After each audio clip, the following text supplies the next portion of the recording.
Mike Radich here, and I'm now joined on the phone by Lion Fight Middleweight Mark Holst. Mark, how are you? Very, very well. Thank you very much for having me on the show. And I just finished training now. I'm feeling fantastic. Mark, the name of the game is really random. That's where I ask you a random question and you give me the real answer. Some of these questions are custom made just for you, and some of these questions are generic ones that I ask all the people I interview. So here's the first question. Superpower you'd love to have? Ooh, Wolverine style. Rejuvenation like that. That'd be awesome. Favorite movie? Lately, I'd say I would go for... Oh, that's a weird one. It's Willow. Willow with Val Kilmer? Yeah. Yeah. Great movie. Childhood movie. I love that movie. Great movie. Great movie. Yeah. Movie you've seen the most times? Willow. After that, Tombstone. I'd go with Tombstone. Yeah, I think I've seen Tombstone a lot. I'm seeing a pattern here. Tombstone, Willow. Are you a Batman Forever fan? No. I like Christian Bale as Batman. That was the best Batman for sure. Okay. Favorite color? Red. Favorite guilty pleasure? Favorite guilty pleasure? Chicago mix popcorn. On July 8th, you're going to be fighting at Lion Fight 30. Where have you been? It's been a long time since we've seen you in action. The last time you fought under the Lion Fight banner was when you fought against Cosmo Alexander at Lion Fight 15 back in May of 2014. So it's been a long time. What have you been up to? To be honest, I've been just training and back at the gym. Most of it, I've been passing it down to my students, right? I've been teaching. I've been managing a martial art gym at the Ottawa Academy of Martial Arts.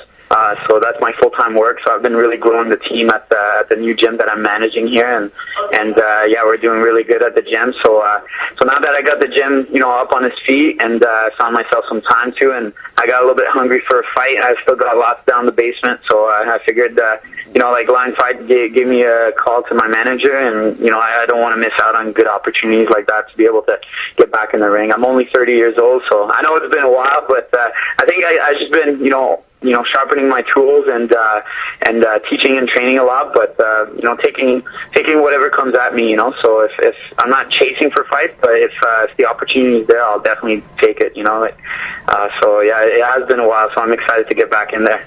What gym are you training at nowadays? I've been training at the same gym for the last 16 years now. It's called the Ottawa Academy of Martial Arts. Okay. Ottawa, Canada. Yeah, I knew you were training there, but you said a new gym. So this is just a new building, not a new team. Yeah, a new location in Ottawa. Yeah. Oh, okay. All right. I was just checking because I heard new, and I was like, I think he's been at this other place for his entire career. So I was getting, That's right. getting nervous. Yeah. So we're having different locations, right? We have about 5 gyms under Ottawa Academy of Martial Arts, so I'm running one of them. It's just been enjoying. I also moved out of my mom's place, so I've been busy with that. Living the life in an apartment, and so just life stuff. But most of it is just related to the gym and me teaching, having a different role at the academy. Before, I used to be just an instructor, so it'd be really easy for me to just train and teach. But now I'm up at the manager, manager role. So it's taking a little bit more time for me to do that kind of stuff. So, but yeah, now I've got a good routine and no injuries, nothing at all for fight camp, and I feel great. Was this always the plan to be in that manager role, or was it just something that kind of just happened? No, that was always the plan, right? Because I find like a lot of fighters, like they fight a lot and then they get such a good name and a great record, but after they're done fighting and retiring, they retire, they don't have much after that. So,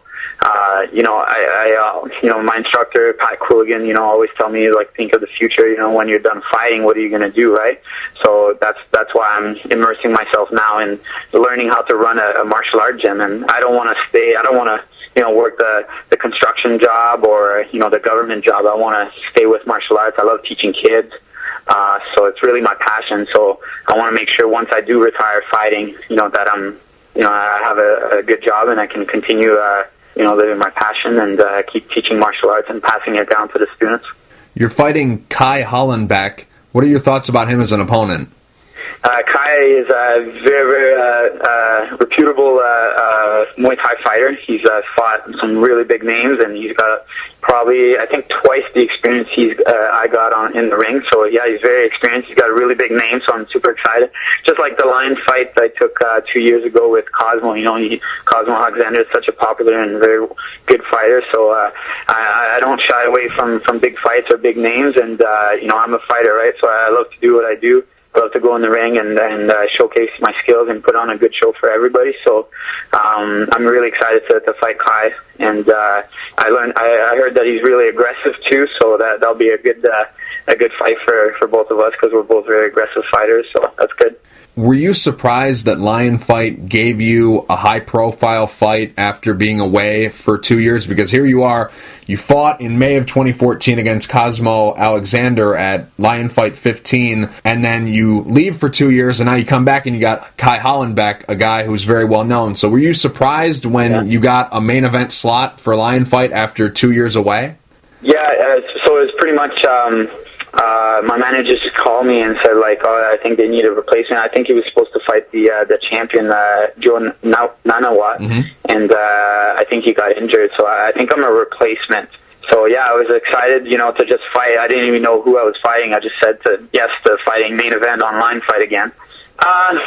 Well, to be honest, not really, right? Like I just said, I'm a replacement, right? And funny enough, I think I was a replacement too for Cosmo Alexander. He was supposed to fight somebody else. I'm not sure of Line Fight what they had lined up for him, but I'm pretty sure I was a replacement. I just took the fight, and why not, right? I get to test my skills against the best in the world, like Cosmo and Kai, and I think I have a lot of weapons, a lot of skills to showcase too, and might surprise. I think I surprised a little bit Cosmo too, and definitely I'm gonna have a good surprise for Kai Hollenbeck also that I got for him. So, but yeah, I was definitely surprised that they would give me that, but in a sense I wasn't, because they needed me, right? They know I'm going to step in. I'm a fighter. They know I'm going to step in and fight whoever, and they knew I was going to accept. So, they wanted, pretty much me to step in for Joe Nanawat and then have the main event, right? Save the fight card. Do you feel pressure to deliver? Because here you are. They came to you for a reason. So do you feel any pressure? No. I fight for fun now. Since my fights in the UFC, I just fight for fun and I enjoy myself, and there's no pressure. I'm just gonna go in there and put my Muay Thai on and do my game, and then it'll just be I have a very different mindset now that I used to have when I was coming up in the pro ranks for fighting. So I'm just gonna have fun in there and put on a good show. And the pressure, I used to put so much pressure on myself, and also obviously too, people would put pressure on me, and the promotions or this and that. Now I don't even accept. I don't put pressure on myself, and I don't even think about that. The outcome. I just want to go on there and put on a good show, right? Do you plan on coming back to mixed martial arts anytime soon? Because I saw an interview you did a while back, and you said that you were interested in doing both mixed martial arts and Muay Thai, taking fights in both sports, but it seems like you were never having fun, and I know you just touched on it, but it seems like you were never having fun in MMA since you left the UFC. So is the plan still to take fights in both sports, or are you focused on Muay Thai solely right now? Well, for now it'll be Muay Thai, because I've been really, like I said, I've been really training my stand-up. And but yeah, you're right. Since the UFC, a lot of my MMA fights, a lot of the guys just want to take me down, and I can't really open up. It's kind of frustrating, to just get wrestled down and held down. And I do have a Brazilian Jiu-Jitsu purple belt under Renzo Gracie and Pat Cooligan. So I've been owning my Jiu-Jitsu. I've been working really hard on my wrestling to be able to put on a good show and keep the fight standing. But yeah, if you see that I'm not having fun in the MMA fights, it's just sometimes I get frustrated with the guys, trying to take me down over and over and over again. But that's the name of the game, right? And I gotta work on my wrestling, and that's on me, to keep it standing and be able to get the knockout. But again, if you see my record too in the MMA fights, once the guys do take me down, I've caught a lot of guys in submissions and stuff like that. So I'm for the MMA, I find it fun. It's just sometimes frustrated with how the game plan goes on me, right? But definitely to answer your question, like I want to be able to take fights in both sports. That's a plan now. So if a big fight, then that makes sense. Obviously, a fight that makes sense and a fight that I'd like to get in MMA arises, I want to be able to take it, and then I'm going to take it, no problem. And then if a K1 fight or Muay Thai fight arises, just like the line fight, like it's a big honor, and I was really, really happy to be able to jump back in the ring and fight. It's always been, I'm a fighter, like I said, and MMA and Muay Thai, I don't really care. As long as it makes sense for me and I'm having fun and it's good timing for me too, then I'll take it, definitely. So yeah, I'm a open fighter.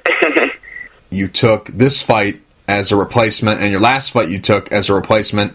Do you have a contract with Lion Fight, or have these just been single bout agreements? Yeah, I'm not sure. I would have to ask my manager. He takes care of that, but I'm pretty sure it'd be a single fight arrangements with that Lion Fight. I was kind of bummed out, after the Cosmo fight, I was expected to meet, again, Cosmo has twice the experience as me, and, I went the distance. I thought we put on a good fight. And, obviously I lost by decision. I thought, losing by decision, maybe I'll get a call, and maybe I'd love to fight, in Vegas or another show in Connecticut or a Lion Fight again. And, okay, Mark, you were great to work with. I'm usually really punctual with everything, my medicals and, being at the weight and being on time to everything, that they asked. I thought it went really smooth. So I was a little bit bummed out that they didn't give me a call back. To get me in a fight, but that's the way it goes. And now I'm gonna steal the show and get the win over Kai. So I think I don't know if they'll have a choice. If I win over Kai, to give me a call back and get me back in there. Hobbies outside of fighting? I'd say watching movies, and I'm a huge foodie. I love hitting up restaurants. Do you have any pre-fight rituals or superstitions? I love to have a peanut butter banana sandwich after weigh-ins, get some nice pasta. That would be for the food part. And I love watching movies. I just sit down and watch movies and, relax in a hotel. So, yeah, that's usually my ritual, watch some good Rocky movies and stuff like that. Do you have any post-fight rituals? Post-fight rituals, so, man, yeah, it's always different, Usually I eat a whole bunch of junk food, or not so much junk food, a whole bunch of good food, go at fancy restaurants or something like that, treat myself, and I try not to spend all my winning purse. That's what I try to do. Besides fighting, what are you passionate about? Food, passionate about movies. That's about it, I think. I love running. I run a lot.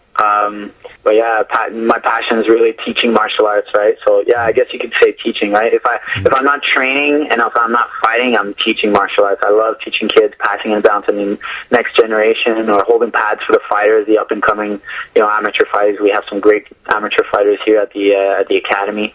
So I'm trying to build them up, and I hope one day they can take my spot on Lion Fight, right? Mm-hmm. I can be on the outside of the ring and coach them. That'd be definitely a dream come true and a big accomplishment, to build a fighter and to make it a champion, right? So definitely, I'm very passionate about teaching. So I'd say, yeah, teaching martial arts would be my passion, yeah. What do you like to do better? Teach the average Joe martial arts, or train the next generation? Oh, is that going to go on record? Yeah. You can say both. You can say both. It's your answer. I really like to teach the fighter, right? Because then you have kind of outcome. I like to teach fighters, that way they can compete, and I see the moves that I taught to them, and boom, they get the win with it, and it's so fulfilling. But then also on the flip side, teaching the average Joe Blow, it's awesome to see them learn the technique and really immerse themselves with the lifestyle, and either lose weight or make friends, or be more confident, or just have that skill, right? But yeah, I think I'm torn. Yeah, It's pretty 50-50. I think I'm just going to be politically correct and just say I like doing both. Okay, fair enough. Favorite food? Favorite food? I'd go for pizza. Yes. Least favorite food? Oh, Brussels sprouts. Favorite restaurant? That'd be in Ottawa. It's called Short Club. Wait. El Camino. That's a taco, tequila, and raw bar spot. Very, very good. El Camino. Favorite band and or solo artist? I'd go, let's go, Wu-Tang Clan. Favorite TV show, and it can be a show currently on the air or a show no longer on the air, just overall favorite TV show. That's a good one. I've done all the Game of Thrones. I'm really hooked on it now, and it's a toss-up between that one and I really like Breaking Bad too. That was awesome. So I'll go. I guess I'm more hooked on Game of Thrones. I think, yeah. If you could trade places with anyone in the world for a week, who would you trade places with and why? Oh wow, that's a tough question. Trade places with somebody. Oh, that's a tough question. There's a few of them. Maybe Arnold Schwarzenegger. Be able to, talk to him and, yell at people, get to the chopper, like that. I don't know. Okay. I think he has a nice life, working on his Snapchat and, bouncing from gym to gym and, making people happy and stuff like that. If you could stay one age forever, how old would you stay and why? I'd say 25. 25 was the year I made UFC, and I was definitely at the top of my fighting career, so I was really good, and I wish I could go back and maybe train a little bit harder or do things differently, go back in time and be able to squeeze those wins in the UFC, so yeah. Go-to song when you're singing in the shower? I don't sing in the shower, but we'll just make a funny one, I guess. I'd say The Game, Hate It or Love It with The Game and 50 Cent. maybe just the not so much all the lyrics, but just the main chorus, right? Okay. Celebrity people say you look like? Oh, I've had that guy Adam Levine, and I have a little bit of the scruff. Mm-hmm. One kid told me I look like Adam Levine. Yeah. Who else? Maybe. I think that was about it. Yeah, Adam Levine. I heard. Your nickname is Boots. Who gave you that nickname? My instructor, Pat Coogan. There's two sides of the story. One because there's a saying in French, Jean-Guy rubber boots, right? So I was the only French guy training at the gym. So they just shortened it up and then, called me Boots. And another reason, too, is I use my footwork a lot, my legs a lot. I'm a big kicker, right? So they're saying, I'm going to put the boots to you, right? Mm-hmm. What would you rather be? Would you rather be the best fighter in the world, or would you rather be the highest paid fighter in the world? What means more to you, glory or wealth? Yeah, the best, yeah. And get that nice record, undefeated record, something like that, like Floyd Mayweather record. That'd be awesome, yeah. Be the best, definitely. Favorite social media platform? Facebook. Website you visit most often? Maybe top 20 restaurants in the city, right? I love to, every year they release a top 20 restaurant, so I got to stay up to date on which spot is the best and the newest spot to hit up as a foodie, right? You really are a foodie. How did you get into fighting where you have to cut weight all the time? How did that happen? Well, I love food, yeah. It's that's the thing, right? I cut weight definitely, but I go hard on diet. But when I'm off season, when I don't have a fight book, I like to. But that's the thing, I'm a foodie, but it's not like McDonald's and Harvey's kind of stuff. It's I like really high, fancy restaurants. That's my thing. So I treat myself up to that every once in a while. Piece of technology you can't live without? My cell phone. What's your pet peeve? My pet peeve, I guess, cocky fighters or just cocky people in general. I like to, be humble, right? So I think that's what makes us big difference between martial artists, right? If you could go on a $1 million shopping spree at any store, what store would you go on that $1 million shopping spree at? Versace or something like that, something high end, right? I'd say Saks Fifth, yeah. Okay. Some people are afraid of spiders, some people are afraid of heights, some people are afraid of the dark. What are you afraid of? I'm afraid of spiders. Let's say you found a magic lamp, and you rubbed that magic lamp, and a genie appeared, and the genie said he was going to grant you 3 wishes. What would those 3 wishes be? Oh, 3 wishes. All right. First wish, I'd like to have a restaurant. Sure. Second wish, I'd like to travel the world. You know, maybe have like a private jet, be able to pick up and go. I love traveling. And then third wish, maybe I'd maybe have like a nice home with my girlfriend. You know, have maybe a few homes around the world with my girlfriend. That'd be good. And we can use a private jet to go check them all out. What's the best thing that ever happened to you? To be honest, like signing with the UFC was a really big honor, even though I didn't get the outcome that I wanted. Like I really enjoyed the experience, and I look back on it now, and I'm happy I did it. And that was always, you know, like if I go through my like homework when I was like 13 and 14 years old, like I'd just be drawing like UFC, UFC, UFC. And I was 13 years old, and just I don't know why I was drawing that on my homework, on my papers. Like I was just bored at school and bored out of my mind. I just draw it over and over and over again, you know. And I have the papers to prove it. You know, it's funny with the date. And then I turned 25, and then I got signed by the UFC. I was like super ecstatic, super happy, you know, to have my team behind me, and my manager, and my instructors, you know, like really build me up as a record. I went in there, I think it was like 7-1. I had 7 wins, 1 loss. And then as a pro MMA fighter, and then I got signed to UFC. So that's definitely one of the best things that happened to me. And obviously too, like my girlfriend, just meeting my girlfriend that's been so supportive with me, you know, moody or on training camp or working a lot. You know, she's super understanding and really helping me. So I've been really lucky to find Miss Jenna Campbell. What's the worst thing that ever happened to you? Getting cut by the UFC. Sure. Yeah, that was a big letdown, big bummer. You know, obviously the worst things can happen. Like, you know, I've been really lucky, like injury wise. I haven't got like major injuries or anything like that. And yeah, I've been really lucky with that side of the thing. And my job too. Everything's, you know, it's really fun. I'm living the dream. Really, like I love, you know, teaching and training martial arts. So, but yeah, the worst thing definitely would be that. And then also, not too long ago, my grandmother passed away. So I'm going to dedicate this fight to my grandmother. The only fight I've seen of yours live and in person was a fight you had back in March of 2010, where I'm from, in Michigan. You fought against Corey Hill, and you submitted him with a Kimura. Great fight, great finish by you. What do you remember about that fight? I remember Corey Hill bouncing my head off the mat like a basketball, and elbowing me in my face, and my head looked like a pumpkin after the fight. Right. And yeah, I remember him being so strong, like long, and you know, taking me down, and yeah, like jiu-jitsu saving my butt, like most of the time does, right? I like to stand up and bang, and as soon as I find my range, I put it on the guys a little bit, and then they try to take me down, and then jiu-jitsu definitely saved me. I got a good reversal, got the Kimura, so yeah.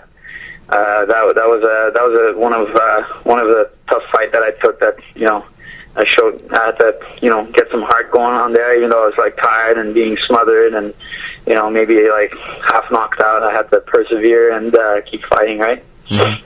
Yeah, great fight, great comeback. I remember that. Yeah, like it happened yesterday. It was definitely a comeback. yeah, I remember it like it happened yesterday. I was like, Mark Holst. Awesome. I remember that. I saw that fight in person. I was like, I'm going to ask him about it. That's awesome. That was a very small show, too, right? Real so small. That's pretty cool that you were there. That's awesome. Yeah, I was at that one back in 2010. That fight night, it was for a belt, right? So the promotion was very new. Yep. It was for the lightweight title. I had to run away with the belt. They asked for me to give the belt back, but I never did. Okay, good to know. Because I was going to ask you, that was going to be my next question. Did you ever have to give the belt back, or do you still have it? And so there's my answer. But yeah, I remember that fight. So I still got it. Yeah, still got the belt. Person you look up to the most? I'd say my mom. Time period you'd like to go back and visit, and why? I'm a big fan, you know, as you know, from Willow, right? I love medieval fights, Game of Thrones and all that. I'd love to go back in there and put the knight armor on and have a wield a big ass claymore, and that'd be pretty cool. What do you worry about? What's something that keeps you up at night? Worry about? I just try to be really happy, right? I just try my best to be happy. Some things I worry about sometimes is like, if I'm spending enough time with my loved ones. My father passed away about 10 years ago, and that's something that I always, regretted, not spending enough time with him. And I guess it'd be like that for everybody, but yeah, I worry about, not having enough time to spend with my loved ones, and because I work a lot and I train a lot, so it's I want to make sure that I have time for my friends and my family and the people that matter in my life too. So just that balance, right? To not be overwhelmed with work, but also, I love my work. It's my passion. It's fun, but it's not like I can hang out with my mom or anything, or with my girlfriend, during work, right? So I want to make sure that I spend my time, with the right people. When you have a fight coming up, like this fight that you have, how much time do you commit to your students? Is it a 50-50 split? All right, I'm training for my fight and I'm helping the people I teach. Is it 60-40 that you go off and do your own training camps? Do you give equal time to both when you have a fight coming up? Definitely, yeah. I find, that's something I have always preached and said is me teaching the techniques and teaching the students makes me more technical.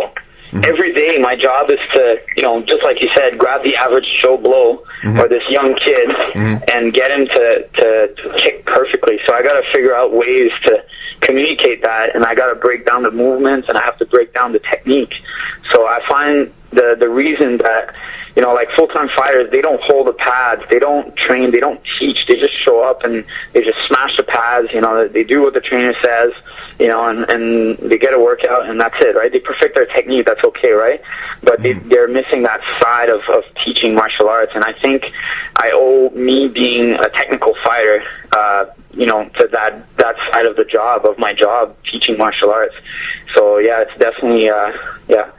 Do you ever take time off? Like, after you fight against Kai Hollenbeck, will you take a week off, or will you be right back there on Monday teaching the students? Right back on there, especially for wrestling. Wrestling is like my newfound love. Like, I love to wrestle with the students and teach techniques, and also, just get a good workout. So yeah, Monday I'll be back training if I can, I'm not too banged up. Definitely I'll take maybe a week off sparring. I love sparring though. I if I could, I'd spar every day, right? But that's definitely one of my favorite, parts is sparring, like the Muay Thai sparring with the students or with my teammates, my sparring partners. I love that. That's my favorite sessions, definitely. Pad work's fun, but definitely sparring. So I'll be back in the gym Monday, teaching and training, yeah. What about before the fight? Because I know a lot of guys who do what you do, they take a couple days off before they leave for the fight. They don't do anything except maybe go over some last-minute game plan stuff or a little bit of conditioning or whatever, and they really don't focus on their students. How are you? Are you someone who trains your students right up to the last minute, right before you take off for a fight, or do you do a couple days off from... My days off are going to be at line fight, right, during the week, so they're flying me over on Tuesday. On Monday night, I'll be teaching all the classes, and that's my job, right? The students come here and they pay a membership. I want to dedicate myself, and if even though sometimes there's a new student, I put my body on the line and I hold the pads for them. I train with them and take care of them. Even though if I have a fight or not, I always stay the same. I'm there to teach a class, and I try to teach the best class I ever taught. Every class I teach, and the students are what are making my dream and these things possible for me, right? Without the academy, then I wouldn't have these opportunities, right? So I really want to take care of the students, especially at this new position I'm at, and then growing the gym at a new place in Ottawa that I'm growing the students there. So I'm going to be teaching and training all the way till Monday, the Monday before the fight, and then on Tuesday I'll take the flight, and then I'll cut the weight. Definitely I want to taper down the training. That's what I usually do, and but I love to spar right up to the fight. I love to stay in shape and work out. I'll just taper down the training, a little bit before the week of the fight, and then focus on the weight cut. How many students do you have? At the new location that we opened up that I'm managing, we have 100. It's mostly kids. The kids program is really big, but I'm growing the adult program slowly but surely. Yeah. How is it right now? Because the kids, it's summertime. They should be out of school. Is it craziness there? Yes, if they're out of school, well, the place that I'm teaching right now, they're really big into like outdoors activities. Like it's a little bit on the outskirts of Ottawa, right? So most of the kids sometimes, they go into either like full-time martial arts, and then some of the kids, they take a break from indoor activities and they go like, enjoy the fishing, the hunting, the ATVing, all the outdoor activities, right? Mm-hmm. But now, like, I find from the gym that I'm managing now, the adults, like, a lot of adults are showing up for classes for the summertime, and then the kids, they usually come back around school time.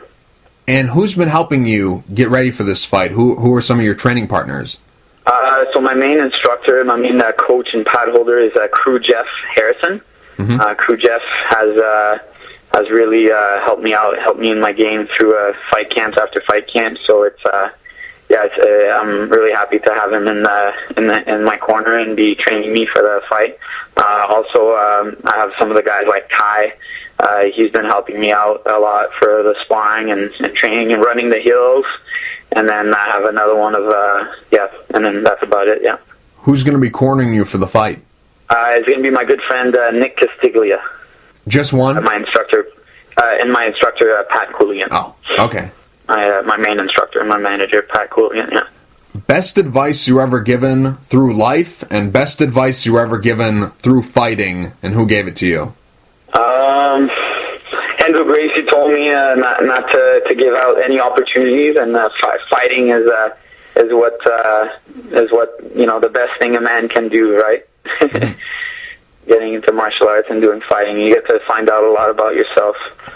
Right now, what's your goal in fighting?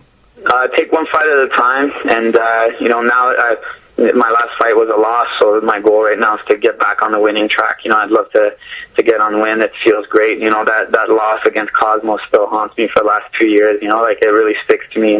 I'm very like that when it comes to fighting. Like if I win, like a week later, a month later, I'll be like, oh, can't believe I won, and it feels so good, like I'll have that feeling come back when I just have time to myself and I think or whatever and be like, yeah, I won. It feels so good. So for the last 2 years, I've been telling myself like, oh, this sucks. I lost my last fight. It was against Cosmo, it's a decision. So it's been definitely a good motivator for me to not only, teach the students, but also train every day and own my skills. And all I've been thinking for the last 2 years is like, whoever I'm going to fight, I'm going to be 2 years and ready. It's been 2 years I've been training every day.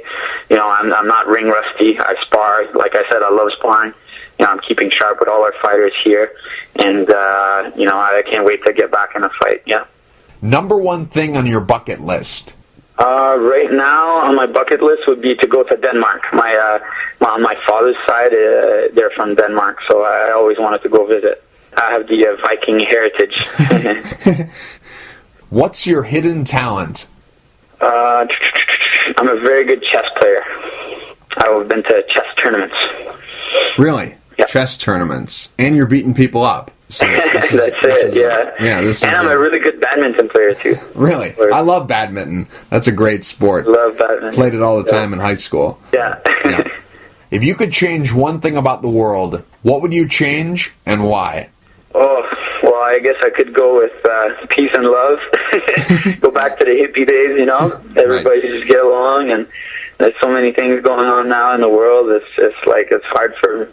I'm not a big fan of turning on the TV for the news or reading the newspaper just because it's so negative, and some of the stuff that's on there, I'd love to change about the world. You know what I'd love to have to change the world is everybody do martial arts. Mm-hmm. Everybody, the president, and everybody in every country, they have to do martial arts. I think it's just going to make the world that much better. Martial artists are great people, usually, but, it's the martial art qualities and values that come with the martial arts and the training, and, it'd be great if everybody could just settle their differences on the mat in the dojo. I think we'd be all happier, and I think we'd be all much safer also, and that world would be a big difference if they could sell that in the ring or on the mat training. Last question, Mark. Let's say you are on death row and about to be executed. What would your last meal be? And I need an entree, a dessert, and a beverage. What would your last meal be?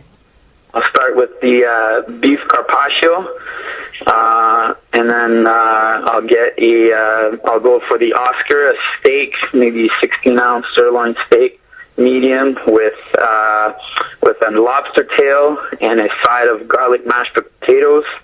And then for dessert, I'll go for maybe a nice, the Cheesecake Factory, a nice cheesecake from the Cheesecake Factory. Oh, I didn't say drink. I'll go for I'm going to die, right? So I got to take the edge off. So maybe I'll go for 2 tequila shots and a bucket of water with a splash of lime. Mark, real quick before I let you go, do you have any sponsors you'd like to thank, and is there anything you want to say to the fans? Yes, for my sponsors, I have 2 sponsors. I have Trinity Media, and then I have also HSC, so capital H, capital S, capital C. And then I'd love to give a shout out to my girlfriend, Jenna Campbell, and my mom, that I love very much. And then a big thank you to obviously all the Ottawa Academy of Martial Arts students, all my training partners. And a big props to crew Jeff Harrison too. That's been putting his body on the line every day for me. Holding pads for me. He's holding pads for all the fighters, holding pads over and over with me. Right. So I know that feeling of getting your elbows and your forearms smashed in every day. So I appreciate him putting his body on the line to get me in shape.